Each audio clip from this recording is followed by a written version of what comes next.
First of all good morning to all of you. तो अपन देखते हैं भाई लेक्चर नंबर 12 सॉइल क्लासिफिकेशन। ये जो हमारी नेक्स्ट यूनिट है, ये फोर्थ यूनिट है हमारी सॉइल क्लासिफिकेशन। तो इस यूनिट के अंदर हम क्या चीज़ पढ़ेंगे, हम देखेंगे सॉइल को किस तरह से क्लासीफाई किया जाता है, कैसे हम सॉइल के नाम देते हैं, कौन कौन से क्लासिफिकेशन सिस्टम है, उन सभी को अपन देखते हैं। तो अपने जो क्लासिफिकेशन सिस्टम है वो कितने, अपने टोटल 5 क्लासिफिकेशन सिस्टम है। मैं आपको पहले ब्रीफ बता देता हूँ सभी का। आपको क्या चीज़ याद रखनी है वो चीज़ आप सुन लो, क्योंकि ये बहुत ही डिफिकल्ट यूनिट होने वाली है। जो चीज़ें हैं उनको याद करना बहुत मुश्किल है, लेकिन मैं आपको कोशिश करूंगा यहीं पर याद कराने की। तो आप बहुत कंसंट्रेट रहें इस यूनिट के अंदर, अदरवाइज आप देख देख करके परेशान हो जाओगे कि मैं क्या चीज़ याद करूं, इसमें क्या चीज़ नहीं करूं। आप स्टैंडर्ड बुक उठाओगे तो वहां पर भी आपको दिक्कत आएगी। आप अगर अपनी बुक उठाओगे वहां पर भी आप सोचोगे इसमें से क्या चीज़ छोड़नी, क्या चीज़ याद करनी है, कैसे याद रखूं क्लासिफिकेशन को। तो आप यहीं पर याद करना सीख जाओगे अगर आप कॉन्सेंट्रेट रहोगे। तो मैं आपको बताता हूं, जनरली अपने सॉइल क्लासिफिकेशन के 5 सिस्टम होते हैं। 5 तरह से अपन सॉइल को क्लासीफाई करते हैं।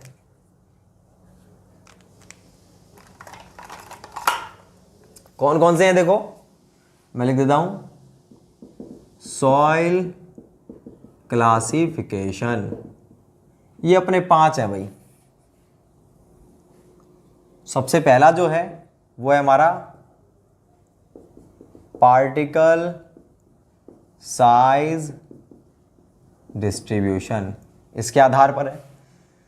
दूसरा जो है हमारा वो है हमारा टेक्सचरल क्लासिफिकेशन। तीसरा जो है हमारा वो है हमारा हाईवे रिसर्च बोर्ड, मतलब HRB क्लासिफिकेशन।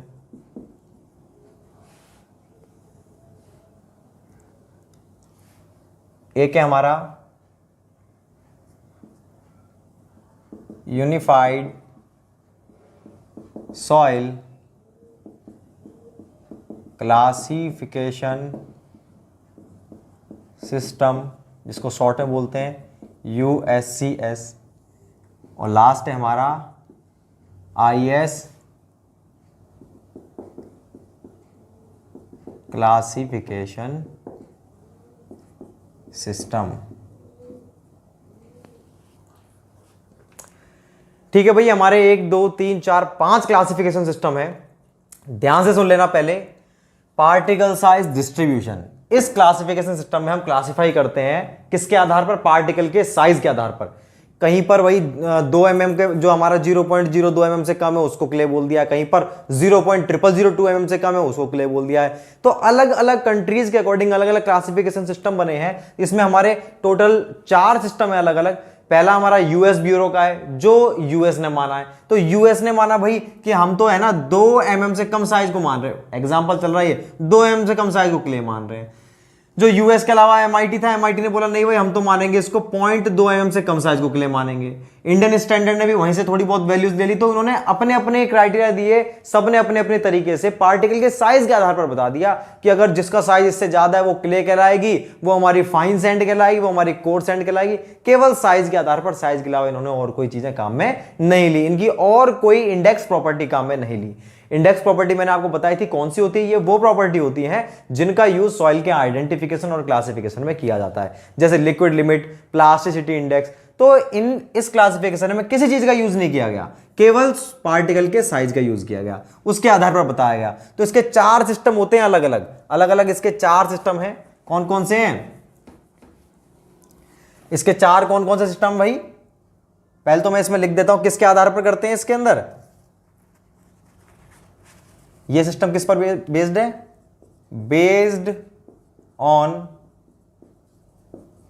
पार्टिकल साइज, केवल पार्टिकल के साइज पर निर्भर करता है ये। इसके अपने 4 सिस्टम है अलग अलग, चारों बताता हूं मैं आपको। इसमें जो पहला है वो तो है हमारा यूएस ब्यूरो। जो पहला सिस्टम है वो है यूएस ब्यूरो।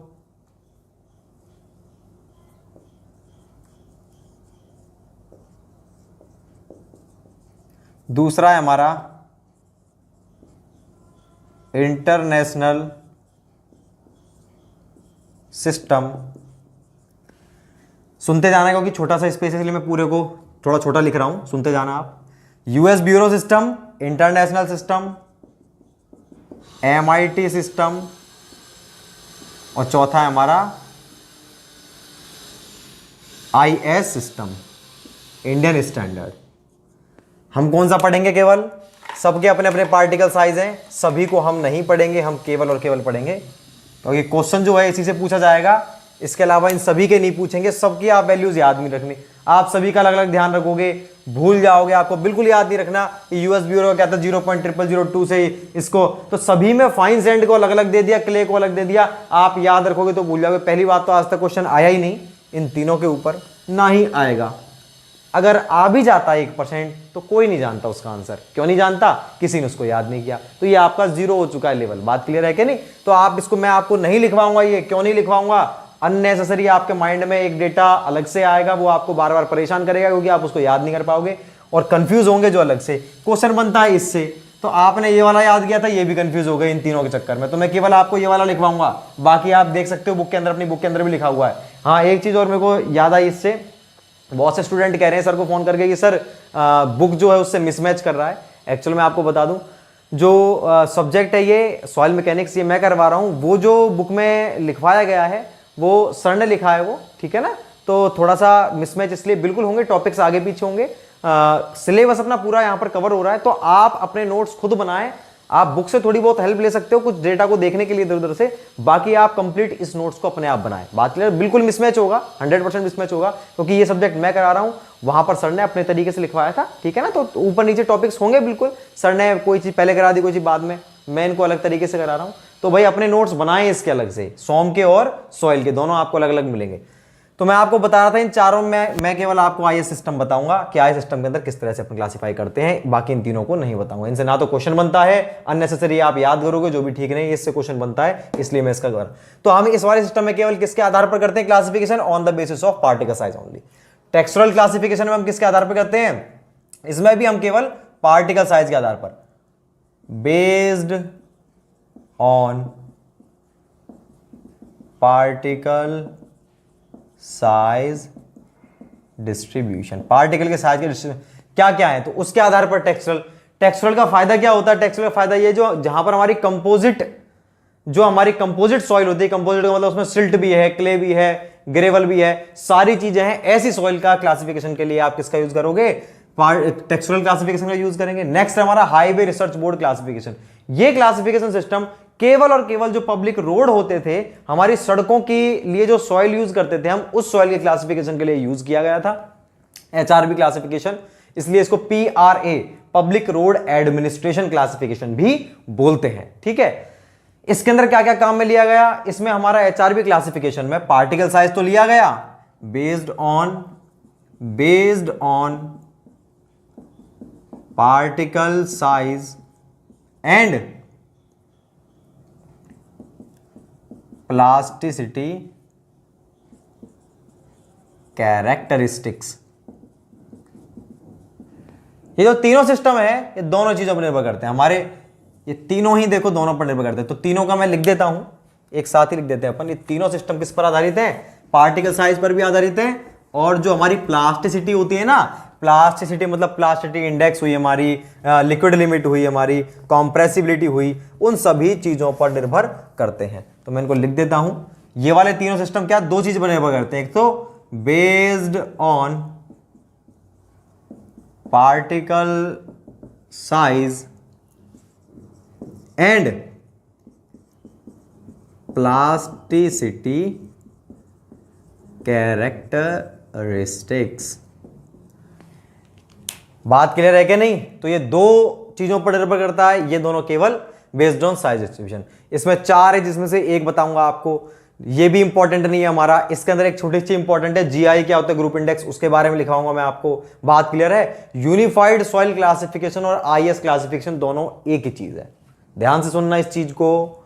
दोनों एक ही चीज है, बस थोड़ा सा अंतर है इसके अंदर फाइन सॉइल को और इसके अंदर फाइन सॉइल को। इसमें फाइन सॉइल को दो भागों में डिवाइड किया गया है, इसमें किया गया हमारे इंडिया से। भाई आईएएस जो कोड होता है ना हमारा, वो क्या करता है आईएएस कोड हमारा? आईएएस कोड का काम केवल एक है, कॉपी पेस्ट करना।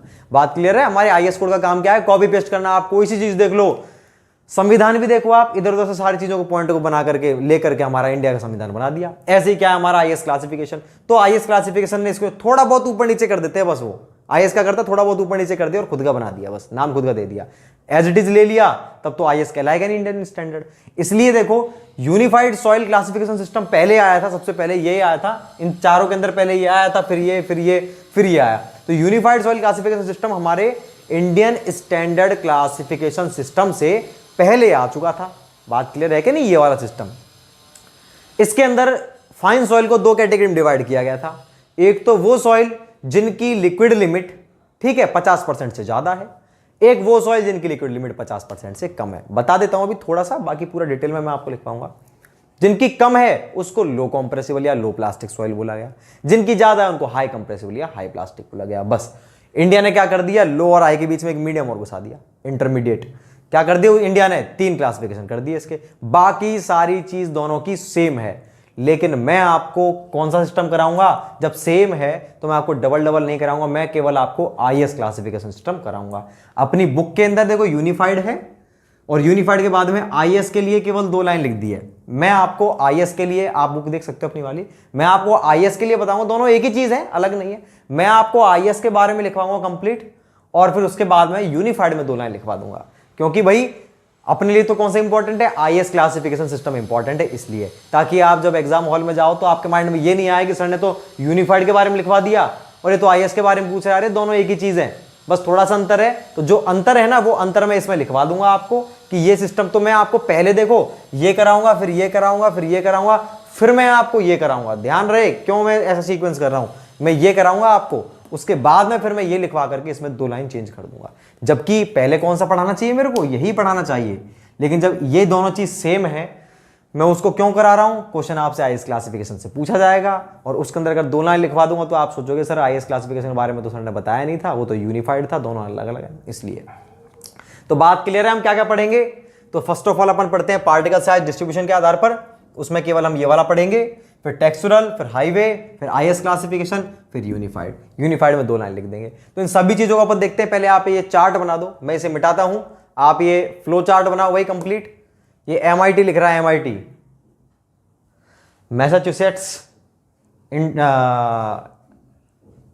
इंस्टीट्यूट ऑफ टेक्नोलॉजी, ठीक है, ये हमारे कैम्ब्रिज के अंदर है, मैसाचुसेट्स इंस्टीट्यूट ऑफ टेक्नोलॉजी है, ये सबसे बड़ा माना जाता है टेक्नोलॉजी। मैं इसको मिटाता हूं भाई। अब हम लिखते हैं सबसे पहले कैपिटल ए डालेंगे,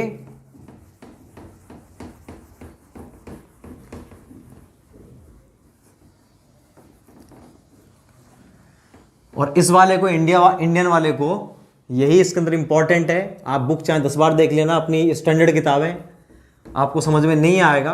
क्लासरूम में तो समझ में आ जाता है, लेकिन वहां पर अपन समझ नहीं पाते। मैं आपको यहां पर याद कराने की कोशिश करूंगा, कॉन्सेंट्रेट रहें आप।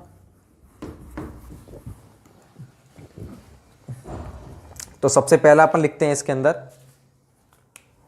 सबसे पहला जो है हमारा ए कौन सा है हमारा? पार्टिकल साइज डिस्ट्रीब्यूशन, इसके बारे में लिखेंगे। इस सिस्टम में सॉइल को उसमें प्रेजेंट पार्टिकल्स के आधार पर क्लासिफाई किया जाता है। इसके 4 सिस्टम होते हैं। हम केवल इसके बारे में पढ़ेंगे, आईएएस, जिनमें से इंडियन स्टैंडर्ड क्लासिफिकेशन सिस्टम निम्न प्रकार है। लिखता हूं मैं, ये हमारा इंडियन स्टैंडर्ड क्लासिफिकेशन सिस्टम है।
भाई देखो, आपके लिए केवल यही सिस्टम इंपॉर्टेंट है, इसलिए मैंने ये वाला सिस्टम लिखवाया है, क्योंकि इंडियन स्टैंडर्ड है। बाकी आप याद नहीं रखेंगे। अब देखो, बाकी कईयों में क्या है, क्ले, क्ले के बाद में एक और है फाइन क्ले, सैंड में भी 4 प्रकार है, ग्रेवल में भी।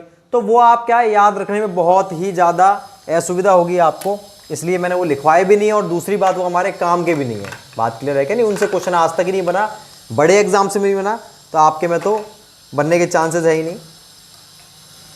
तो मैं इसके अंदर आपको बता देता हूं। देखो, ये जो बाउंड्री है ना, वो बाउंड्री पर पार्टिकल का साइज लिखा हुआ है मैंने। तो ये पार्टिकल का साइज है, ये हमारा सॉइल है। तो देखो, अगर पार्टिकल का साइज 0.002 mm, ठीक है ना, इससे क्या है, कम है, तो क्या कहलाएगा, क्ले। इससे ज्यादा है, 0.075 mm से कम है, इस रेंज में, तो सिल्ट कहलाएगा। मतलब क्या, ये बाउंड्री बता रहा है, 0.075 mm से कम होते ही सिल्ट है, और ज्यादा होते ही क्या है, सैंड है। सैंड के 3 डिवीजन है, फाइन, मीडियम और कोर्स। तो देखो, फाइन सैंड कौन सी हमारी, जो 0.425 mm से छोटी है, 0.075 से ज्यादा है। मीडियम 0.425 से 2, कोर्स 2 से 4.75। ऐसी ग्रेवल की बात आती तो फाइन और कोर्स 2 है, 4.75 से 20, 20 से 80। और कॉबल्स क्या होता है हमारा, 80 से ज्यादा कॉबल्स होता है, 300 से ज्यादा होता है हमारा बाउल्डर्स। तो ये हमारे कुछ प्रकार के सारे आपको याद रखने हैं, यही क्लासिफिकेशन आपको याद रखना है on the basis of particle size. बात क्लियर है? आप इसको उतारो। तो हमारा पहला क्लासिफिकेशन सिस्टम कंप्लीट हो चुका है। अब हम दूसरा लिखते हैं। हम केवल इंपॉर्टेंट पॉइंट पढ़ेंगे इसके अंदर, हमारा मेन फोकस रहेगा एंड वाले पे, इंडियन स्टैंडर्ड क्लासिफिकेशन सिस्टम। तो मैं इसे मिटाता हूं भाई। तो हमारा कितने हो चुके हैं इसके अंदर, आप इसे उतार लो, मैं इसे मिटाता हूं। इसी को अपन क्या बोलते हैं, ये लिख और देता हूं। इसी को अपन क्या बोलते हैं, इसको बोलते हैं अपन 2 माइक्रोन, और ये 75 माइक्रोन। ये कौन सी सीव होती है हमारी, 200 नंबर की सीव होती है। ये 4 नंबर की सीव होती है हमारी, ठीक है ना। ये आपके लिए सबसे इंपॉर्टेंट जो है ना, इसके अंदर ये 2 ही हैं हमारे इंपॉर्टेंट। इन सभी के अंदर जो सबसे ज्यादा हमारे इंपॉर्टेंट है, कौन कौन से हैं, एक तो है हमारा ये वाला साइज इंपॉर्टेंट है, ये वाला, और एक हमारा ये वाला साइज इंपॉर्टेंट है। सॉरी, ये वाला साइज इंपॉर्टेंट है। एक तो है आपका 0.075। अब जब भी हम आगे क्लासिफिकेशन करेंगे आईएस के अंदर, तो ये दोनों ही काम आने वाले हैं हमारे आगे, बार बार। मैं इसे मिटाता हूं। तो ए क्लासिफिकेशन हो चुका है। इसके बाद हम बी पढ़ेंगे। बी हमारा टेक्सचुरल क्लासिफिकेशन। तो टेक्सचुरल क्लासिफिकेशन क्या कहता है, उसके बारे में देखते हैं हम।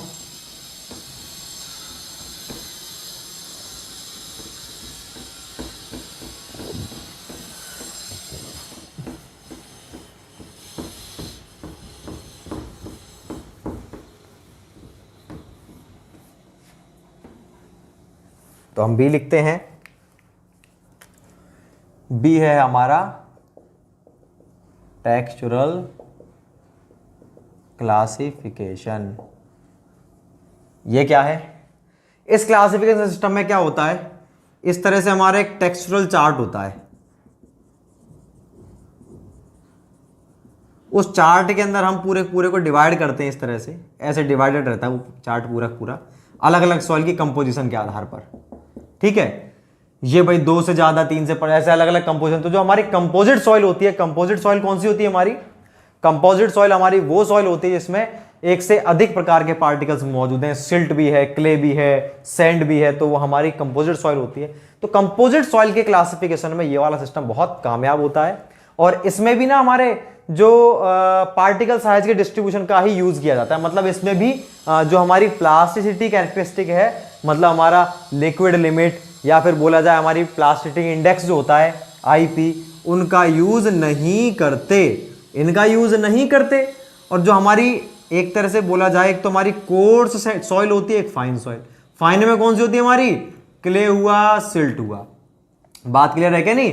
ये जो हमारी क्ले और सिल्ट होती है ना, ये चीज क्या है, ये दोनों का जो प्रपोर्शन है वो किस पर डिपेंड करता है? वो इन्हीं पर डिपेंड करता है। वो डिपेंड नहीं करता भाई कि हमारे पार्टिकल का साइज क्या है। मतलब क्ले और सिल्ट के पार्टिकल बहुत छोटे छोटे होते हैं, तो उनको क्लासिफाई करना बहुत ही ज्यादा कठिन होता है। तो इस सिस्टम के द्वारा जो हमारा फाइन सॉइल है, बोला जाए क्ले और सिल्ट, उसके क्लासिफिकेशन में बहुत प्रॉब्लम आती है। उनका क्लासिफिकेशन नहीं करते या फिर उसके अंदर यूजफुल नहीं है। ये केवल किसके लिए यूजफुल है? ये कोर्स सैंड, कोर्स सॉइल के लिए, सैंड नहीं सॉइल, कोर्स सॉइल के लिए यूजफुल है। ये 2 चीज ध्यान रखना।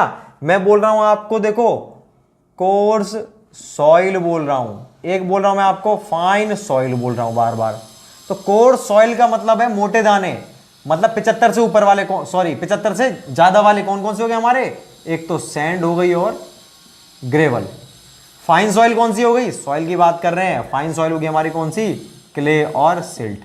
अब देखो सैंड के अंदर भी होता है हमारा क्या? कोर्स और फाइन। तो कोर्स सैंड और फाइन सैंड। ग्रेवल में भी होता है कोर्स और fine, course gravel, fine gravel. तो कोर्स और फाइन का मतलब है उसी पार्टिकल के अंदर मोटा और पतला। अगर मैं सॉइल की बात कर रहा हूं तो मोटी सॉइल कौन सी है? सैंड और ग्रेवल। पतली सॉइल कौन सी है? क्ले और सिल्ट। ठीक है क्या नहीं? तो आप ये ध्यान रखना। कभी आप सोचो सर, कभी तो आप कोर्स सैंड बोल रहे, कभी कोर्स सॉइल बोल रहे। भाई course soil, coarse sand, sand के अंदर भी कोर्स फाइन होगा, सॉइल में भी कोर्स फाइन होता है। अब हम बात कर रहे थे कि इसका यूज कहां पर ज्यादा होता है? इसका यूज हमारे कोर्स सॉइल के लिए बेहतर होता है in comparison to fine soil. और इसमें भी केवल और केवल किसका यूज करते हैं हम? इस वाले सिस्टम में भी केवल और केवल पार्टिकल साइज का यूज किया जाता है। तो अपन लिखते हैं इस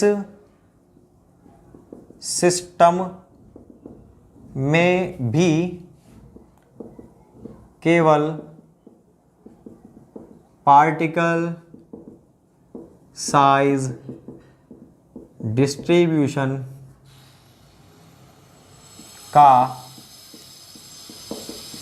उपयोग किया जाता है।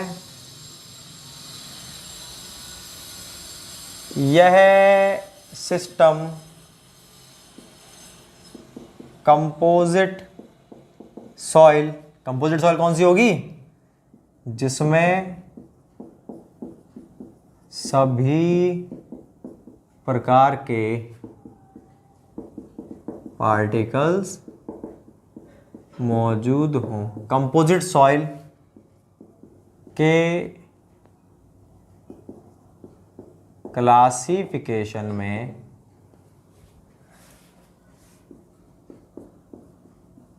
यूजफुल होता है। और क्या बात है, इसमें सॉइल को क्लासीफाई करने के लिए टेक्सचुरल चार्ट का यूज करते हैं,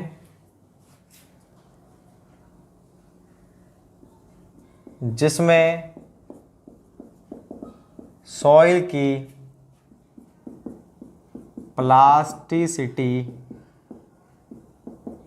कैरेक्टरिस्टिक जैसे जैसे हो गया भाई लिक्विड लिमिट और प्लास्टिसिटी इंडेक्स आदि का यूज नहीं किया जाता। नहीं किया जाता भाई। जब इनका यूज नहीं करेंगे तो हमारे जो फाइन सॉइल है, फाइन सॉइल मतलब क्ले सिल्ट के क्लासिफिकेशन में मददगार नहीं होता। इसलिए यह सिस्टम फाइन सॉइल कौन सी होगी हमारी? क्ले कॉमा सिल्ट के क्लासिफिकेशन में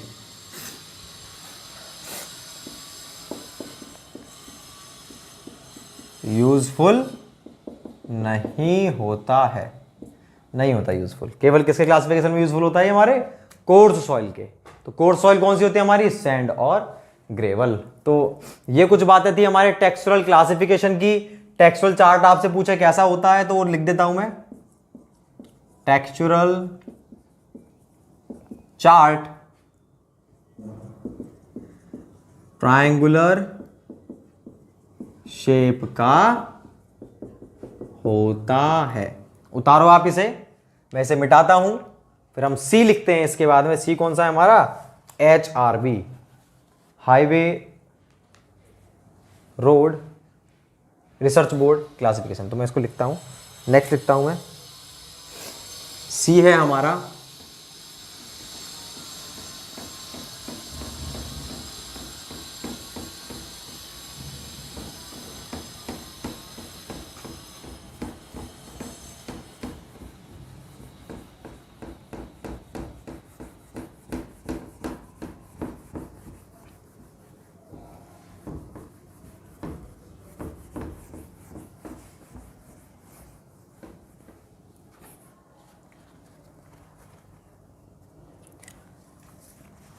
लिखते हैं हम सी। देखते हैं अब सी है हमारा हाईवे रिसर्च बोर्ड क्लासिफिकेशन। देखो भाई, हाईवे रिसर्च बोर्ड क्लासिफिकेशन मैंने आपको बताया था। इसमें किसका यूज होता है हमारे हाईवे रिसर्च बोर्ड क्लासिफिकेशन में? इस क्लासिफिकेशन में हम किस किस का यूज करते हैं? सॉइल का जो पार्टिकल साइज है उसका यूज तो होता ही है, और सॉइल के पार्टिकल साइज के साथ में हमारा किसका यूज करते हैं? Plasticity characteristics. प्लास्टिसिटी कैरेक्टरिस्टिक कौन सी होती है हमारी? Liquid limit, plastic limit, shrinkage limit और प्लास्टिसिटी इंडेक्स। ये सारी हमारी कौन सी होती है? Plasticity characteristics. मतलब ये वाला क्लासिफिकेशन हमारा जो क्ले वगैरह उसके लिए भी सूटेबल है। लेकिन जो हमारा HRB क्लासिफिकेशन था ना, ये कब यूज किया गया? इसको तब बनाया गया, ये क्लासिफिकेशन सिस्टम हमारा तब बना था जब ये हाईवे के लिए जो सॉइल देख रहे थे, सॉइल का ये रिसर्च कर रहे थे, उस सॉइल के क्लासिफिकेशन, केवल हाईवे के लिए जो सॉइल होती है ना, उस सॉइल के क्लासिफिकेशन के लिए सिस्टम का यूज किया गया था। ठीक है ना। बाद में फिर इसको नेग्लेक्ट कर दिया, क्योंकि ये केवल मुझे तो बिल्डिंग बनानी है, तो बिल्डिंग के नीचे सॉइल है, वहां इस सिस्टम को यूज कर लें क्या? नहीं कर सकते। क्यों? क्योंकि ये तो हाईवे रिसर्च बोर्ड द्वारा बनाया गया था। मतलब ये कहां पर यूज करते हैं इसका? हम केवल जहां पर हमें रोड वगैरह बनाने होते हैं, उस सॉइल के क्लासिफिकेशन में इसका यूज किया जाता है। तो इस क्लासिफिकेशन सिस्टम में हम एक इंपॉर्टेंट पैरामीटर होता है जिसका यूज करते हैं, वो होता है हमारा ग्रुप इंडेक्स, जिसके आधार पर आप सॉइल को बताते हो। ठीक है ना। तो ग्रुप इंडेक्स क्या होता है, वो किन किन चीजों पर निर्भर करता है, वो मैं आपको लिखवाऊंगा सारी चीजें। तो इस क्लासिफिकेशन सिस्टम में हमारे टोटल ग्रुप इंडेक्स के आधार पर टोटल कितने ग्रुप में डिवाइड किया गया था सॉइल को? 7 ग्रुप में। A1, A2, A3, A4, A5, A6 और A7 ऐसे, जिनमें से इसके अंदर 2 ग्रुप थे, 2 सब ग्रुप और थे, इसमें 4 थे और इसमें 1 थे। तो टोटल 7 तो हमारे ग्रुप थे, मेन ग्रुप, और इनके अंदर 7 क्या थे? सब ग्रुप थे। बात क्लियर है। तो इस तरह से क्लासिफिकेशन किया गया था on the basis of group index. अब ग्रुप इंडेक्स क्या होता है उसको मैं आपको बताऊंगा अभी लिखवा करके। पहले अपन इन सब के बारे में लिखते हैं, इस क्लासिफिकेशन के बारे में, फिर अपन पढ़ेंगे ग्रुप इंडेक्स के बारे में। ग्रुप इंडेक्स क्या होता है, कैसे ज्ञात करते हैं, उसकी वैल्यूज क्या होती हैं, उससे इंपॉर्टेंट नोट क्या है, उन सब चीजों को अपन देखते हैं वन बाय वन। तो पहले मैं आपको लिखवाता हूं इसके अंदर, इस क्लासिफिकेशन सिस्टम में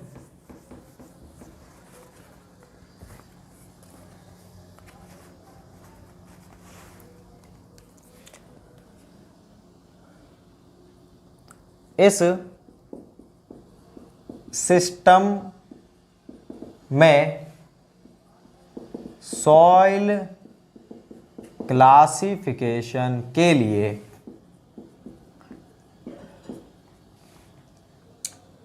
पार्टिकल साइज डिस्ट्रीब्यूशन व प्लास्टिसिटी कैरेक्टरिस्टिक्स दोनों का यूज करेंगे, दोनों का यूज किया जाता है, दोनों का यूज करते हैं भाई। ठीक है, इस सिस्टम का यूज हाईवे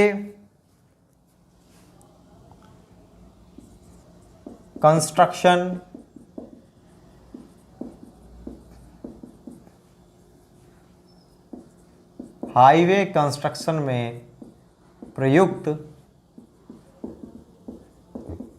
सॉइल के क्लासिफिकेशन के लिए किया गया। किसके क्लासिफिकेशन किया गया? जो हाईवे में जो सॉइल को यूज कर रहे हैं ना, उसके क्लासिफिकेशन के लिए किया गया। बात क्लियर है? इसमें सॉइल को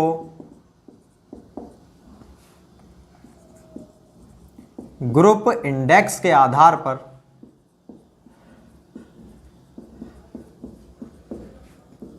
कुल 7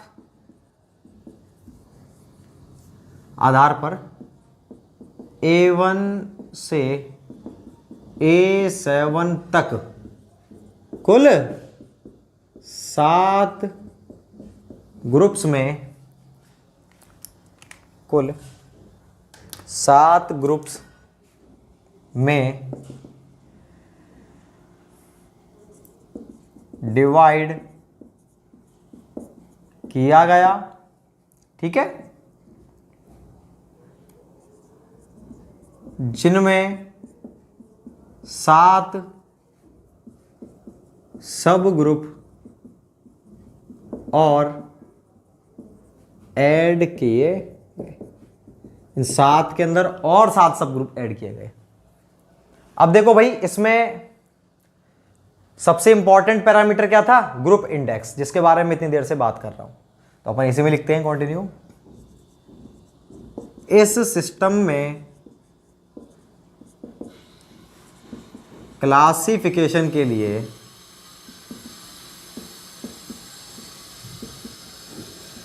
इंपॉर्टेंट पैरामीटर क्या? ग्रुप इंडेक्स का यूज किया गया, जिसे निम्न प्रकार ज्ञात करते हैं। कैसे ज्ञात करते हैं ग्रुप इंडेक्स को? मिटाता हूं मैं इसे। कैसे ज्ञात करते हो मैं आपको लिखता हूं। मैं इसे मिटा रहा हूं भाई।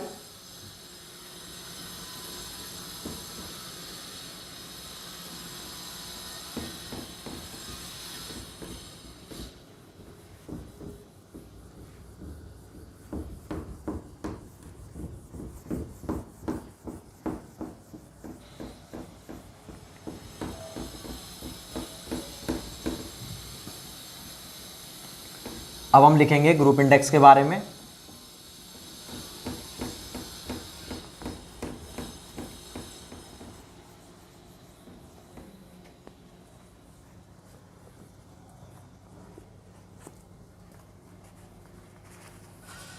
अब हम लिखते हैं ग्रुप इंडेक्स GI, ये क्या होता है, बराबर 0.2 A प्लस में 0.005 AC प्लस में 0.01 BD, ये होता है हमारा ग्रुप इंडेक्स। ठीक है, तो ये हमारा ग्रुप इंडेक्स होता है। अब यहां पर जो काम की चीज है ना, बस इनको समझना है, A B C और D क्या चीज है, A B C और D, इनको समझ लो आप तसल्ली से। देखो भाई, ये मेरी सीव थी छलनी 0.075 mm या बोला जाए 75 माइक्रोन की। ठीक है, इस पर से जैसे ही आपने कुछ पार्टिकल को, सॉइल को आपने इसके ऊपर से डाला, तसल्ली सुन लेना, इसके ऊपर से आप सॉइल को डाला, तो मान लीजिए सॉइल मेरे पास 1 किलोग्राम थी। ठीक है भाई, 1 किलोग्राम में से मान लीजिए सॉइल जो है इसके ऊपर तो रुक गई कितनी, ऊपर रुक गई 300 ग्राम और 700 ग्राम जो है इसमें से निकल गई। 700 ग्राम का मतलब कितने परसेंट निकल गई, 70%। तो 75 माइक्रोन से परसेंटेज फाइनर पूछूं मैं कितने हैं, 17%, 70% फाइनर है। 75 माइक्रोन से फाइनर का मतलब क्या, उससे छोटे पार्टिकल कितने हैं, 70% छोटे हैं। बात क्लियर है। अब मैं क्या है यहां पर ये देखना चाहता हूं, ये जो 70% है ना, मैं देखना चाह रहा हूं कि 35 से ज्यादा कितने परसेंटेज है नंबर के अंदर। तो एक तो मैं देखूंगा कि भाई ये परसेंटेज फाइनल 70% है ना, तो 35% से कितना अधिक है, ये 35% से तो अधिक होना चाहिए और हमारा 75% से कम। तो 35% से कितना पोर्शन अधिक है, इसका कितना परसेंट अधिक है, तो 35 से 35% अधिक है। आप इसको ऐसा करो, अभी ऐसे नहीं, थोड़ा सा इसको मैं लिखता हूं 280, नहीं तो आपको 35 में कन्फ्यूज हो जाएगी। तो देखो कितना अधिक है, ये 72% फाइनर है। तो 35% से कितना अधिक हो गया, ये 37% अधिक है। बात क्लियर है। जो हमारे परसेंटेज फाइनर थे उसकी वैल्यू 35% से कितनी अधिक है, कितनी अधिक है भाई, 37% अधिक है। इसको मैं परसेंट को हटा दूंगा, केवल नंबर के रूप में लिखूंगा। ये तो होती है हमारी किसकी वैल्यू, ए की वैल्यू। तो ए की वैल्यू इस एग्जांपल में कितनी होगी, 37। तो ए की वैल्यू क्या होती है, अब कैसे समझोगे, ए की वैल्यू क्या होती है कि 75 माइक्रोन से पास हुए पार्टिकल्स का परसेंटेज में वो पोर्शन है जो 35% से अधिक है। इसकी लिमिट होती है 35 से ज्यादा होना चाहिए और 75 से कम होना चाहिए। जो 35% से अधिक है 75% से कम है। मान लीजिए फॉर एग्जांपल, अगर इसकी वैल्यू अगर हमारे यहां पर अगर होता है 180, तो ये कितना होता हमारा, ये होता हमारा 820, मतलब 82%। फॉर एग्जांपल मान लीजिए 82% होता। 82% हमारे 35 से कितना परसेंट अधिक है, ये है 35 और 12 47% अधिक हो गया। ठीक है, लेकिन मैंने क्या कहा, आपको केवल वो परसेंटेज में पार्टिकल लिखने हैं जो 35 से तो अधिक है और 75 से कम है। तो 75 तक ही लिमिट लेनी है आपको, 82 तक नहीं जाओगे, केवल कहां तक लोगे, 75 तक। तो कितने हो गए टोटल, 75 तक अगर आप इसको लोगे तो कितना हो गया, 40% हो गया भाई, कितना हो गया 40%। तो आपकी वैल्यू कितनी हो गई है कि 40। परसेंट नहीं लिखना आपको, केवल वो आपको डिजिट लिखनी है, वो पोर्शन की वैल्यू लिखनी है। तो इसकी रेंज क्या होती है हमारे, अगर ये 35% ही पास होते हैं यहां से तो इसकी वैल्यू क्या जाती है, 1 की 0। अगर 36% पास होते तो 1, 37 होते तो 35 से आप आगे देखोगे कि 35 से कितने ज्यादा फाइनर है इससे। 75 माइक्रोन से फाइनर 35% से अधिक वैल्यू वाले कितने हैं। तो अब अगर मैं इसकी डेफिनेशन लिखूं तो ए की वैल्यू क्या हुई हमारी, ए किसको बता रहा है, देखो ए किसको बता रहा है, ये 75 माइक्रोन से पास हुए या गुजरे, 75 माइक्रोन से पास हुए उन पार्टिकल्स की परसेंटेज में वैल्यू होती है। किसमें वैल्यू है, ये वैल्यू तो है लेकिन किसमें है, वो वैल्यू होती है परसेंटेज में, वो वैल्यू होती है जो 35% से अधिक है और 40% से 45% से 75% से कम है। 35 से अधिक और 75% से कम है। इसकी वैल्यू 0 से किस रेंज में होगी, इसकी रेंज 0 से 40 होती है। इसको अपन डिजिट में डिनोट करते हैं, कभी परसेंटेज में पुट नहीं करते। ए क्लियर है भाई, ये क्या होता है। अब आती बात हमारे बी की।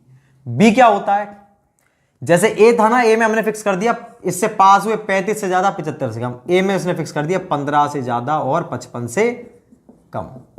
अगर मैं यहां से देखता हूं टोटल जो हमारे पार्टिकल हैं वो कितने हैं, यहां से जो पास हुए, पहला वाला एग्जांपल ही चलाते हैं अपन, कितने थे पास, ये 280 था, ये 720 था, तो 72% इससे पास हो गए। तो उनकी वैल्यू 15 से तो अधिक और 55 से कम। ऐसे कितने कितने परसेंट पार्टिकल है हमारे इसके अंदर भाई, यहां तो 72% पार्टिकल हमारे पास हो रहे हैं। कितने परसेंट रुक गए पार्टिकल, 28% ऊपर रुक गए। तो देखो आप 55 से ऊपर, 15 से ऊपर देख रहे हो, तो 15 से ऊपर आपने देखा कितने पार्टिकल बैठ रहे इसके अंदर, 16, 17, 18, 19, 20, 21, 22, इस तरह से अपन करते चले जाएंगे। तो आपने देखा टोटल 40%, ये तो बहुत ज्यादा बैठ गया। लेकिन आप केवल कितनी लोगे वैल्यू इसकी, रेंज कितनी इसकी भी, 0 से 40%, मतलब 0 से लेकर के 40 होगा। अगर ये 16% होते तो आपकी वैल्यू कितनी होती, 1। अगर ये पार्टिकल कितने पास होते, 17% पार्टिकल पास होते, तो 15 से कितना अधिक है, 17, 2% ही तो अधिक है, तो इसकी वैल्यू कितनी हो गई, 2। अगर ये हमारे होते कितने, 30% पार्टिकल पास होते, तो 15 से कितना अधिक है, ये 15 से 15% अधिक है, तो हमारे जो बी की वैल्यू कितनी हो गई, 15 हो गई। अगर ये 55% पास होते, हमारे टोटल कितने परसेंट पास होते, 55% पास होते, तो हमारे बी की वैल्यू कितनी होती है, हमारी 40 हो जाती। 55 जो है वो 15 से कितना अधिक है, 40 ही तो अधिक है। अगर ये 56% होते तब भी वैल्यू कितनी होती, 40 ही लेते। क्यों, क्योंकि इसकी रेंज हमारी फिक्स है 15% से ज्यादा और 55% से कम। तो वो वाली वैल्यू हम कितनी लेते, इसकी 40 ही लेते, इससे ज्यादा नहीं ले सकते। तो ये भी बी की वैल्यू फिक्स हो गई। तो यही 75 माइक्रोन से पास हुए पार्टिकल को बता रहा है। लेकिन वो पार्टिकल जिनका 15% से अधिक है पोर्शन और 55% से कम है, दोनों क्लियर हो गए। अब देखते हैं हम सी के बारे में बात करते हैं। तो सी क्या है, ये हमारा बताता है भाई लिक्विड लिमिट को, कि इसमें जो भी हमारे पार्टिकल है ना, उनकी लिक्विड लिमिट, उसकी वैल्यू, इसमें भी रेंज फिक्स है क्या, लिक्विड लिमिट तो लिखनी, लेकिन जो है वो नहीं लिखनी। लिक्विड लिमिट में केवल वो पार्ट लिखना है जो पार्ट हमारा 20% से तो 40% से तो अधिक है और 60% से कम है। तो मान लीजिए लिक्विड लिमिट हमारे इस सैंपल की वो आई कितनी, 55% आई इसकी लिक्विड लिमिट। तो आपके सी की वैल्यू कितनी होगी, देखो 40 से 55 कितना अधिक है, 15% अधिक है ना। तो आपकी वैल्यू क्या हुई, ओनली 15 वैल्यू हुई। परसेंट नहीं लिखोगे, 15 लिखोगे। बात क्लियर है। अगर हमारे लिक्विड लिमिट की वैल्यू कितनी हुई, 60% है, तो ये 40 से कितना अधिक है, 20% अधिक है। तो आपकी सी की वैल्यू कितनी हो गई, 20। तो आप यहां पर सी की जगह क्या पुट करोगे, 20 पुट करोगे, परसेंट नहीं लिखोगे। अगर आपकी लिक्विड लिमिट दे रखी है 65%, तो ये 40 से कितनी अधिक है, 40 से ये अधिक है 25%। लेकिन आप कहां तक लोगे, केवल ये तो 60 से भी ऊपर पहुंच गई, लेकिन आपकी लिमिट क्या फिक्स है, 40 से 60 के बीच में लेना है। तो 40 60 के बीच में पूरा आ रहा है 20%। तो आपकी वैल्यू कितनी हो गई हमारी ये, तो इसकी वैल्यू हो गई, सी की वैल्यू कितनी होगी हमारे 20 हो गई। अगर मान लो लिक्विड लिमिट की वैल्यू भाई 20% आ जाती है, तो 40 से ऊपर है क्या, 40 से ऊपर तो है ही नहीं, ये तो नेगेटिव हो गई। लेकिन आप नेगेटिव नहीं लोगे, क्या लोगे उसके इसमें, 0। जब आप मैक्सिमम वाले को आप फिक्स कर रहे हो कितना, 65 था, तब भी आप कितना लिख रहे हो उसको, 20 लिख रहे हो। तो 40 से कम है तब आपको क्या लिखना पड़ेगा, 0। तो इसकी रेंज क्या होगी, सी की रेंज, सी की रेंज होगी 0 से लेकर के 20 तक हो गई। ऐसे मैं आपको चौथा बताता हूं। चौथा डी क्या होता है, डी होता है हमारा, डी क्या होता है हमारा, ये होता है प्लास्टिसिटी इंडेक्स। तो भाई प्लास्टिसिटी इंडेक्स क्या होता है हमारा, इसके बारे में देखते हैं हम। डी है हमारा प्लास्टिसिटी इंडेक्स, आईपी।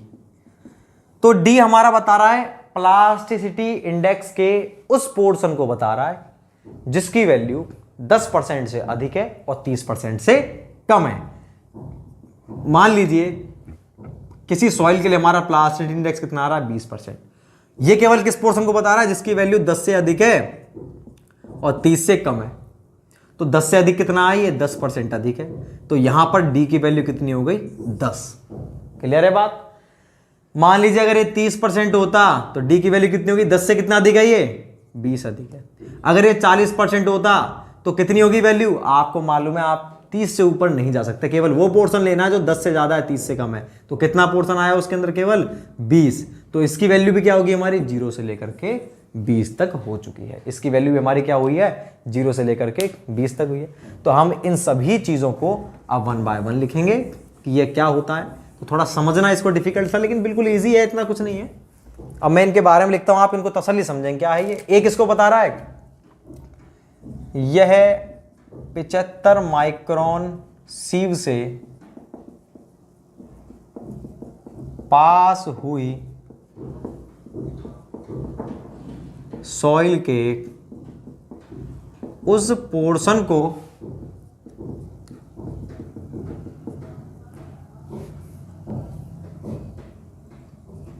बताता है जिसकी वैल्यू कितनी, 35% से अधिक व 75% से कम होती है। उस पोर्शन को बताया इसकी वैल्यू 75 से अधिक है, 35 से अधिक है, 75 से कम होती है। अतः इसकी रेंज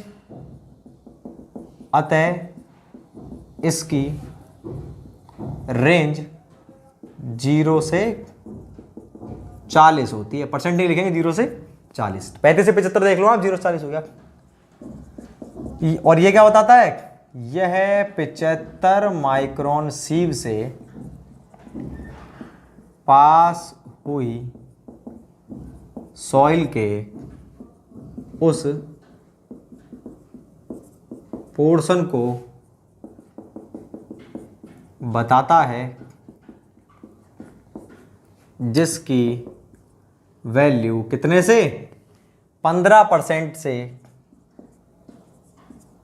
अधिक व 55% से कम होती है। ये भी सिंपल है भाई। इसकी रेंज भी क्या होगी, अतः इसकी रेंज 0 से 40 होती है।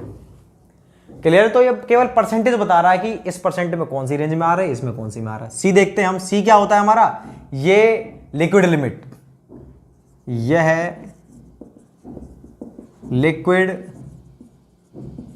लिमिट के उस पोर्शन की वैल्यू है, उस पोर्शन को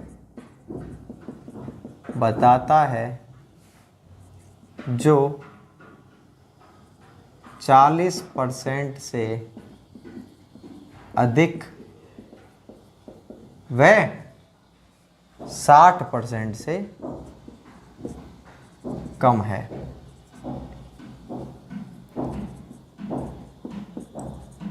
अतः इसकी रेंज कितनी होगी, 0 से 20 होती है। डी क्या था हमारा, डी था हमारा प्लास्टिसिटी इंडेक्स। तो इसमें 10 से 30% लिख देता हूं मैं। यह है प्लास्टिसिटी इंडेक्स के उस पोर्शन को बताता है जो 10% से अधिक व 30% से कम है। अतः इसकी रेंज 0 से 20 होती है। सारी चीज मैंने लिख दी है। ये दोनों बताएं किसको, 75 माइक्रोन से गुजरे हुए पोर्शन को, जिसकी वैल्यू 35 से 75 है, 15 से 55 है। 35 से 75 वाले को ए डिनोट करेगा और 15 से 55 को बी। सी जो है लिक्विड लिमिट को बताएगा जिसकी वैल्यू किससे ज्यादा, 40 ज्यादा 60 से कम है, रेंज 0 से 20 होती है। ये प्लास्टिसिटी इंडेक्स को बताएगा 10 से ज्यादा 30 से कम। एक बार और 2 मिनट के अंदर मैं आपको इसको रिवाइज कर देता हूं एग्जांपल से, जिनको समझ में नहीं आया, क्योंकि थोड़ा समझना इसको डिफिकल्ट था, और फिर भी समझ नहीं आया तो आप वीडियो को रीबैक कर देना। मैं आपको बता देता हूं। मैं इसे मिटाता हूं भाई, मैं इसे मिटाता हूं। 2 मिनट में आपको 2 मिनट में मैं आपको फिर से बता देता हूं। ये एक एग्जाम्पल लेकर के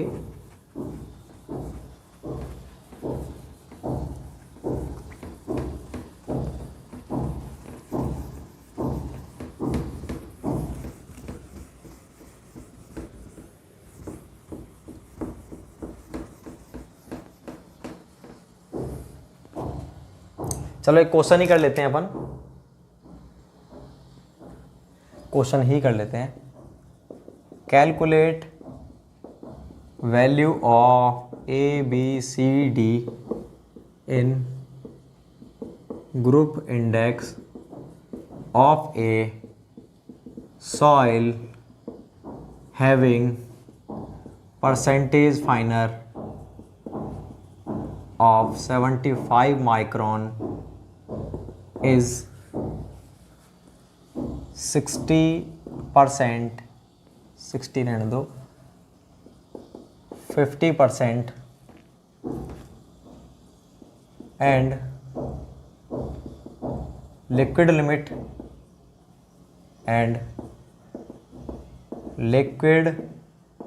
limit comma plasticity index of that soil are, liquid limit तो लीजिए आप 52% एंड प्लास्टिसिटी इंडेक्स लीजिए आप 23% रेस्पेक्टिवली। तो आपको क्या क्या दे रखा है, देखो क्वेश्चन में सॉल्यूशन।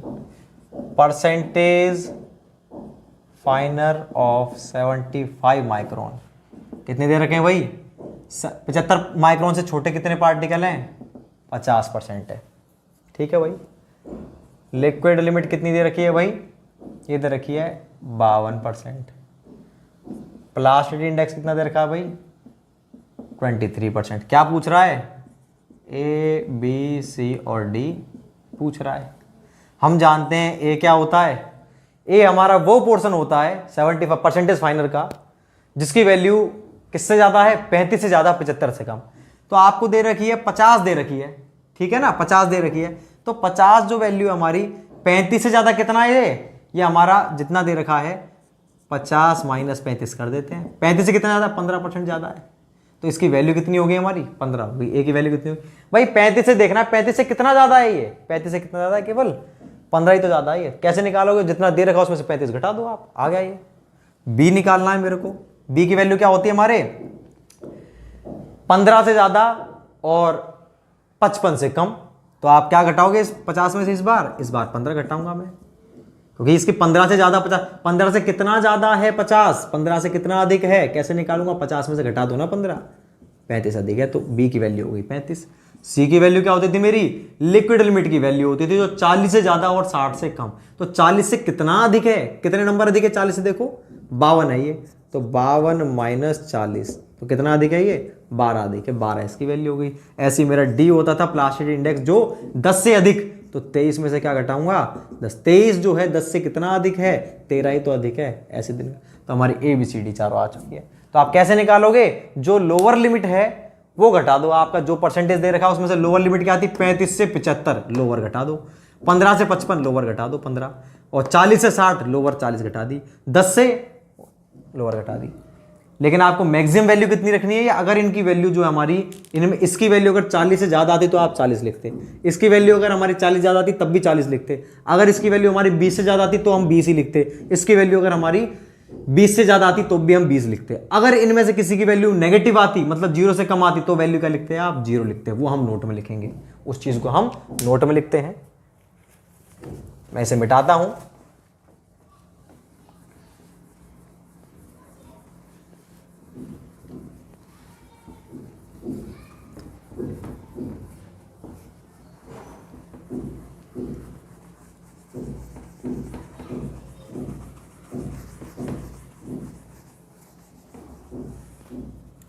लिखता हूं भाई इसमें नोट में। नोट नंबर 1 है ए बी सी व डी की वैल्यू नेगेटिव आने पर 0 ली जाती है और ए कॉमा बी की वैल्यू 40 से अधिक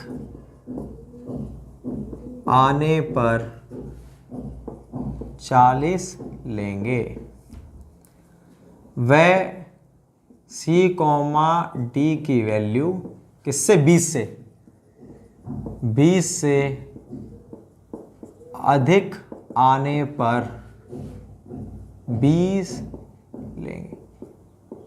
अगर ये 40 से अधिक आ रही है और बी की तो 40 लेंगे मैक्सिमम, और अगर हमारे सी और डी की वैल्यू 20 से ज़्यादा आ रही है तो वो लेंगे 20।